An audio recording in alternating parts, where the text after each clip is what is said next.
Hey everybody, welcome back to Northernlion Plays the Binding of Isaac AFTERBIRTH Plus. Easy wins so far.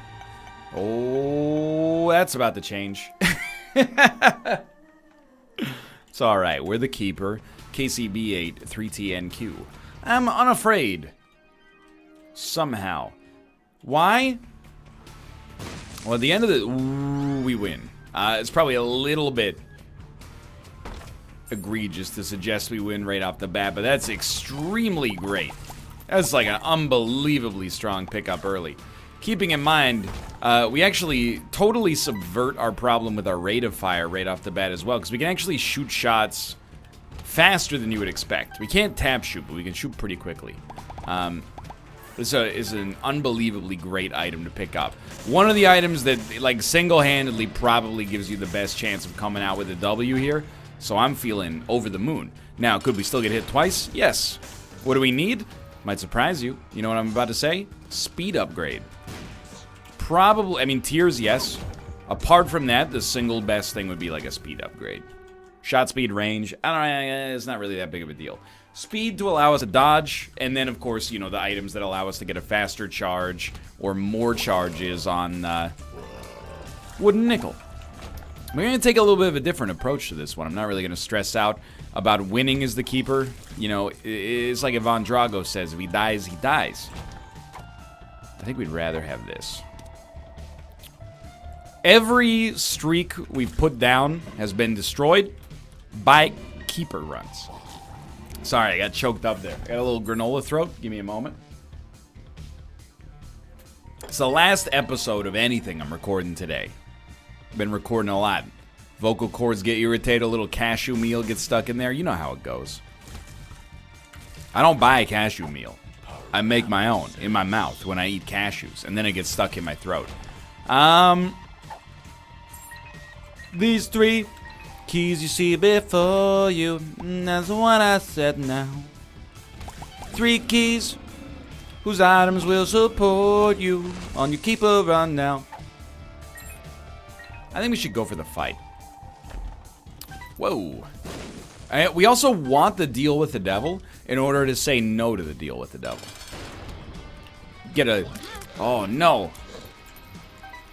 We're not going to get a deal with the devil, and that's fine, too.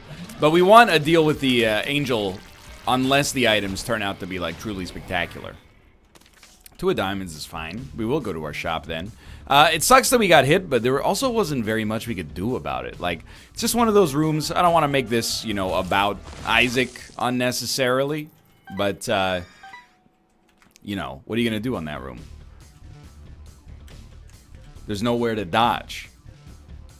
That's not to say you have to get hit. I'm just saying, you know, it's relatively likely. Let's go for something along these lines right here. Okay. Megama is definitely not good enough. I'm willing to give it a chance. Yo! This is huge. Sort of. Is it?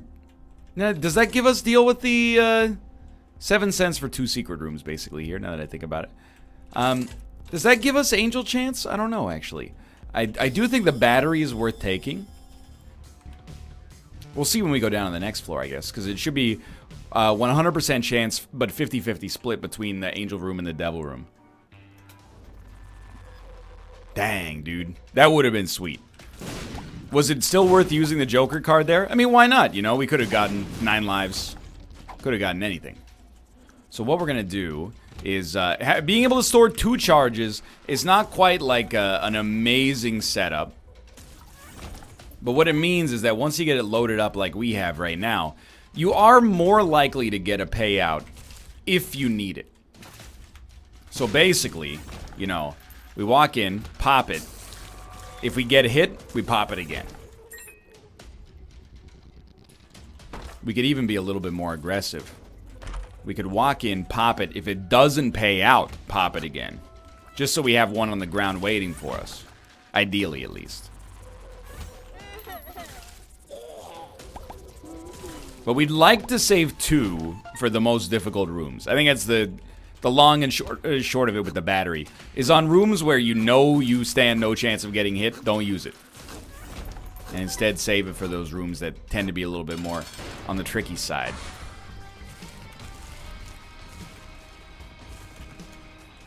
We're good? Stay strong? There you go. Good dodge. Okay, a speed upgrade. Exactly what the doctor ordered. No Krampus, please. No Krampus. I mean, I hate to say it, but it is what it is. As the keeper, you kind of have an obligation to come back as Dark Judas here. Now, we got to find a way to get 9 lives out of it as well. So we'll do something like this, and then like this. If they let us go back in, I would have done something. I would have grabbed the 9 lives, but again, it's not like I'm subverting, you know, my guarantee of playing as the keeper or anything like that. This is like, you know, we're on a streak. I'm doing my darndest to keep the streak alive and also have fun in the process. Thank you, keeper, for giving us the ability to survive as long as we did. The other thing is, I'm going to stop short. Let's go. Of suggesting that this is actually harder than a keeper run. What I will say is that our HP is less renewable temporarily. That doesn't mean that it's a harder run. It's actually a substantially easier run for many reasons, like least of which, don't forget, we just doubled our damage. But don't forget, I also saved 15% on my car insurance by switching to freaking Geico. No, don't forget, now we got red hearts, or a red heart, but even that's worth something. So Judas the Shadow has bailed us out. I'm feeling good. Seems like, you know, with a little bit of defensive help and elbow grease, we should find ourselves in a position where we can make something happen here. Get a win, and get a strong win. I mean, Tech X double damage.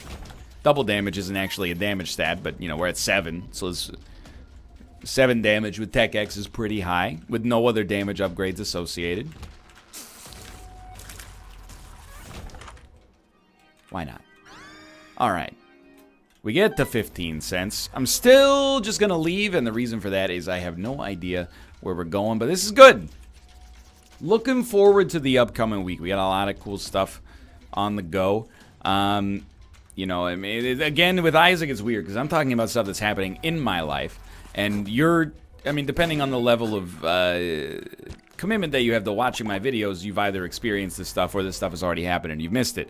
But working on a little multiplayer thing for YouTube with a couple of colleagues of mine that you're all very well familiar with, that I'm hoping is going to see the light of day relatively soon. Dude, this is a terrible room. Stop hitting me. It's a good week, you know. I've been a little bit, I mean, I'll say the word. I would rather you didn't. But I've been a little bit stagnant on YouTube, just playing the same stuff over and over and over, and there's no question about that. A lot, for probably like the past year, my focus professionally has been on Twitch, and that's not to say, again, I get annoyed sometimes when people are like, you know, your YouTube's just a dumping ground for Twitch VODs. It's not the case at all, you know? We got 3 original videos coming out every single day. They're low effort in the sense that they're games I've played many, many times before, but they're high effort in terms of the fact that I'm bringing them out every single day. You know what I mean? You know, it's not like, it's like McDonald's. I don't want to necessarily compare myself to McDonald's when I consider myself a connoisseur's burger, but, you know, you don't go to McDonald's and go, hey, McDonald's, when are you going to revolutionize your menu? I don't know about you guys, but when I go into a McDonald's, and they always have like the sign up that's like, try the new artisan chicken bacon ranch. I'm like, nah, dude, I didn't come to McDonald's to try a new sandwich. If it's still around in 15 years and has thus proved itself worthy, sure, perhaps. But I'm here for chicken McNuggets. If I wanted good new food, you know, would have gone anywhere else. This is gonna get him. I knew it was gonna get him. Not to say that the McDonald's sandwiches are not, you know, good. I don't know. They might be better than the quarter pounder with cheese, but we just got a little inertia associated with them. Beats me. But, yeah, I mean, and the reason, by the way, is that Twitch is just, I mean, there's a couple of things. Not just economically, but professionally. They've been a little easier to work with, I think it's fair to say. It's also very nice to stream and get live feedback from chat, which means that if you make a mistake, the odds of that mistake being compounded and repeating over and over and over are relatively less likely than they are on YouTube. And you can also, I hate to say it, but you can lean on chat for jokes, you know? Well, I guess that's not a second secret room. And that's why on stream my jokes are so much worse than they are in my YouTube videos, where I rely on only myself, because I'm allowing other people's jokes to poison mine and ruin them. I'm joking. Or am I? Anyway. But yeah, I want to do more stuff on YouTube. It's just, it's busy, and a lot of my colleague circle does no YouTube stuff anymore, or very little, like next to none. So if I feel weird, and maybe I shouldn't feel weird, I talked about it, but I feel weird being like, hey, you guys want to do a YouTube series? Because it does kind of feel like they're donating their time, and I don't want them to feel like they're donating their time. You know, I'd rather we work on something together that's appropriate, but, you know, it's got to be the right situation, I guess. So we're working on it. Anyway, that's the long and short of it. I'm not going to get too into belaboring the point, but you get the idea. YouTube audience, I'm still here for you. I'm still doing stuff. Happy to be here as well. Let me go. But yeah, that's the long and short of it this week. Apart from that, just a normal February week, as far as I know, as far as I can hope. Grinding down the hour. You know what? It's not a normal week. I'm dumb. It's Valentine's Day this week. Valentine's Day is always an interesting holiday for me. Because I am ambivalent. Or really, not ambivalent. I'm kind of indifferent to Valentine's Day. And, you know, the joke would be like, oh, don't let your wife hear that. Now, she knows, and she feels the same way. You know, we go out and we get a, you know, usually a nice dinner, provided we've booked it 19 months in advance, what you have to do. But, you know, it's not like a super, super special day for us. And likewise, a lot of people feel very strongly about Valentine's Day in, like, the negative direction. You know, they go, Valentine's Day is just a Hallmark holiday invented to sell greeting cards. I'm like, yeah, you know. Tell me how you really feel, dude. If your mom worked at Hallmark, I bet you wouldn't be saying that. I bet you'd be like, oh boy, it's Valentine's Day season. Maybe I can get the 5-piece chicken strips instead of the 3-piece chicken strips. There's lots of useless stuff that people do every day. I'm not so worried. You know, I don't think Valentine's Day profits on misery, you know? If you got a problem with Valentine's Day, all I'm going to say is I think you also should have a problem with literally every form of advertisement on planet Earth. Well, most forms of advertisement. A lot of advertisement is basically designed to make you feel miserable or vulnerable and then be like, hey, you know what, fix that? Tampax. Gardasil. You can look it up if you want to really get the gist of that joke. Hold on, I gotta open my door. It's getting a little hot in here. 29 degrees. When I said, please raise up off these GUTs because he gets none of these at ease. When I'm out with the dog pound, feel the breeze. Thank you. But yeah, you know, Valentine's Day, I worked, and I probably tell this story every February around this time, but I worked with a girl in Korea who is now married and has 1 or 2 kids. So I think she's doing all right. But she was like, I hate Valentine's Day. It's my least favorite day of the year. Like, please, not me, but like me and a friend of mine, like, let's go hang out. We're all single on Valentine's Day. And I was like, oh, is Valentine's Day tomorrow? Man, I'm like living in a foreign country and doing YouTube and teaching. I was just busy. I was like, sure, I'll go hang out. And she was telling, you know, these stories about like all the Valentine's Day she had in the past. In the end, you know, I don't want to badmouth her. She's a nice lady. But a lot of the stories basically just came down to like, I was single on a few Valentine's Days. And I don't know. Just seemed like a lot of unnecessary grief to me. If you're in the same boat, who cares? You know, I've experienced loneliness in my life, but maybe it's different for different people. You know, the same way that, you know, what you think is the color red might be, you know, the color chartreuse for me. I got no idea. Maybe what you think is painful for me is just a walk in the park, because I am very, very, very strong. Just unbelievable fortitude. Grab this. No, I'm mostly being facetious, but I'm also I'm raising you up a little bit. I don't know, it depends what bothers you about Valentine's Day. Seeing other people happy with significant others when you are alone. Well, does it make you feel any better to know that the day after will be February 15th, and you're still gonna be alone in all likelihood?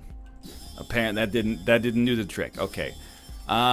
Well, then I'll tell you the same thing your mother probably tells you, which is that one day you'll find that special someone, and then you can have some special Valentine's Days. I mean, that's the way it worked out for me.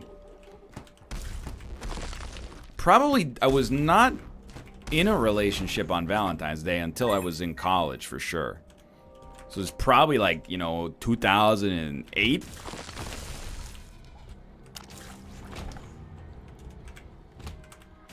You'll get there too. Maybe. I don't know. I don't have any other advice. That's basically. I wish I could make it feel better, but then at the end, you know, here's the kind of person I am, and you either love it or you list it. I was like, you can't say that they're gonna, you know, find somebody next year. How do you know that? And then I was like, yeah, what if somebody watching this is like a real piece of garbage? And I don't mean like a piece of garbage like, ooh, you know, they've got a crooked tooth. I mean, like, what if they're just a real jerk? What if there's a couple of real jerks watching this, and they're like, well, I'm sad because it's Valentine's Day, and I'm not in a relationship with anybody. Well, maybe you should stop being such a jerk, Clyde. Maybe if you started being nicer to the people around you, you know, you might be more likely to find yourself in a relationship. Maybe if you started, you know, having conversations with people because you wanted to learn about them as human beings instead of, you know, just treating them as a means to an end, you would have you'd have a better chance, you know what I mean? And then I was like, now the people who are actually jerks are going to be like, he's talking about somebody else. Because they don't have any self-awareness. But the people who are not jerks are going to be like, oh my god, he's right, I'm a jerk. And now I got to be like, no, you're not a jerk. Clyde's the jerk. You're probably perfectly nice. It's a lot of responsibility being an Isaac YouTuber. You know, you wouldn't understand. It's a whole thing. Not a whole thing. It's a whole thing. You know what I mean? We got to figure out what item we're going to take secondarily here. I'm kind of inclined to take Mom's wig. We're getting close to the spun transformation, but I don't believe the second syringe would help. It would just give us more stats. It wouldn't actually give us the damage we'd be looking for. So, yes, I know damage is a stat, but it would give us speed plus range. So I think I don't know if Mom's wig stacks, but if it does, that's very nice. Now that I think about it, it probably doesn't. I still want Unicorn Stump. But I don't want anything else, so I guess we'll give it a shot. Wait, what is fine? I mean, that's it. It's just fine. But Valentine's Day, it's another reason I'm not a huge fan of the first few months of the year. Valentine's Day is not an all-inclusive holiday. It's a holiday that, you know, is all-inclusive until, like, the 7th grade. And then it's you know, if you're the kid still bringing Valentine's into class in 8th grade, 9th grade, we gotta have a talk. That's around the time, I wouldn't say it's inappropriate, it's just not the custom to bring in the little Valentine's Day cards and the Hershey's Kisses for everybody. People are picking dance partners around that time, and it's just, you know, it's time to move on from the little Valentine's Day cards and the hearts that say, like, you know, I would hate to see you leave. But I like the little hearts that say I'd hate to see you leave. There's a lot of holidays like that in the first few months of the year. St. Patrick's Day is another one, not all-inclusive. It fits a very narrow subset of the population. You know, you might say it's all-inclusive because, you know, when you're a kid, you get to wear green. No, I mean, first off, wearing a color does not a holiday make. No kid wakes up in the morning and goes, oh boy, I get to wear green today. Maybe they wake up in the morning and go, oh boy, I get to drink a mint-flavored beverage from McDonald's. Counteracting my earlier point about not trying a new sandwich.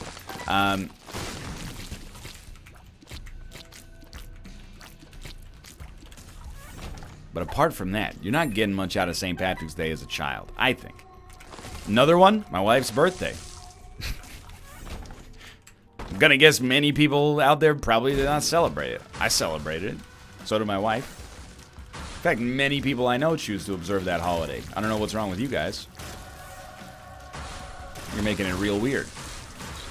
I can't think of any other ones. It's like Easter, as far as I'm concerned, is that like alarm bell. It sends a message to the rest of the year that's like, ding dong, we're coming. Knock knock, open up the door, it's real.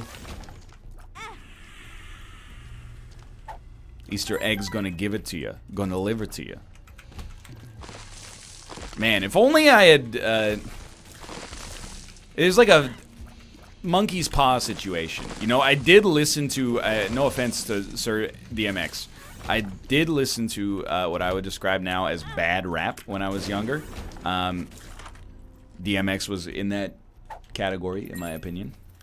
And I guarantee there was a time I had a conversation with a friend of mine. He's like, man, I hope when we're 30, they still play X Gonna Give It To You everywhere. And then like a finger curled on the monkey's paw. Because the only time I hear it now is in Marvel movies and Resident Evil 2 gameplay videos where a large man busts through a door. Shouldn't do that with granola throat. Anyway. I'm just here to say it's just one day, you know? Let the lovebirds have their fun on Valentine's Day, February 15th. You know, I know Valentine's Day is February 14th, but February 15th, everything goes back to normal. Don't worry about it too much. It's not a big deal. This might sound a little preachy, but if seeing other people around you in a state of pleasant belovedness makes you feel bad, I'm not saying, you know, you should be holier than thou and be like, oh, you know, I don't feel a twinge of anything, including melancholy. I feel great just seeing my friends have a good time. But simultaneously, if it, like, you know, ruins your day so bad that, you know, you got to tweet about it or something like that, maybe it's time to investigate inwards and figure out, hey, what's going on with me that this makes me feel so bad? Just a thought. What did we get from... We got Beelzebub from Gimpy? Weird. This ended up being, by the way, an amazing run. Yeah, because you cheated, got rid of the keeper. You're not wrong. But we have a streak going despite randoming the keeper. That's always nice. I still think we could have won that keeper run. But I will, let me use the word properly, I'll acquiesce. We don't actually get to say that. Because if we wanted to prove that, we should have stayed as the keeper.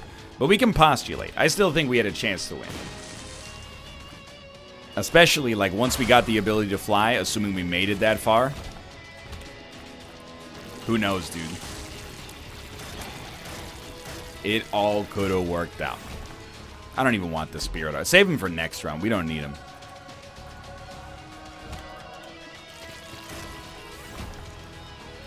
I'm ready.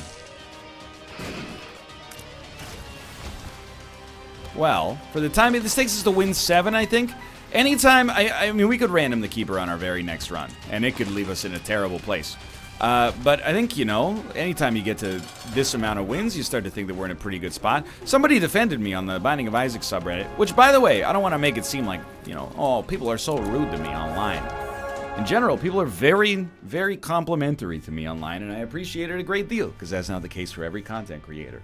But they were like, hey, you know, NL's not the most technically sound or knowledgeable Isaac player. First off, screw you, buddy. But secondly, yeah, you're right. But he's had some good runs lately. He's had some 30 streaks. And, you know, his enduring capability to take a goofy run and say, you know, to heck with it, throw caution to the wind, let it get even goofier, and then hang on for a win is something that's relatively unique in the community. And I say, you know what? Thank you, Mom. When did you get a Reddit account? For now, thanks for watching. I hope you guys have enjoyed the episode. If you did, click the like button. It helps out a great deal. Of course, subscribe if you want to see more in the future. For now, thanks for watching, and I will see you next time. See ya!